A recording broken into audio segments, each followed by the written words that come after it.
अजीज, नबी पाक सल्लल्लाहु अलैहि वसल्लम ने फरमाया, औरत किसी मर्द के साथ तन्हा ना हो जब तक कि उसका महरम साथ ना हो, और वो सफर भी ना करे जब तक उसका महरम साथ ना हो। एक सहाबी उठ के खड़े हो गए, बुखारी मुस्लिम है, अर्ज करने लगे, या रसूल अल्लाह सल्लल्लाहु अलैहि वसल्लम, मेरी बीवी तो हज करने जा रही है और मेरा नाम जिहाद के लिए गज़वे में लिख दिया गया है।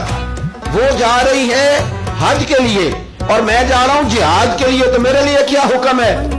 तो ये अब हुजूर ने फैसला फरमाया, ये हुजूर ने फैसला फरमाया कि तबलीग करनी है, कि जिहाद करना है, कि तूने खानकाह में जाके पीर साहब की बारगाह में रहना है, कि तूने हुकूकुल इबाद को मुकद्दम करना है। या रसूल अल्लाह, मेरा नाम लिख दिया गया है गज़वे के लिए और मेरी बीवी जा रही है हज के लिए, तो हुक्म क्या है? तो हुजूर फरमाने लगे, तू गज़वा रहने दे, अपनी बीवी का महरम बन के हज पे उसके साथ जा, क्योंकि उसे तेरी जरूरत है।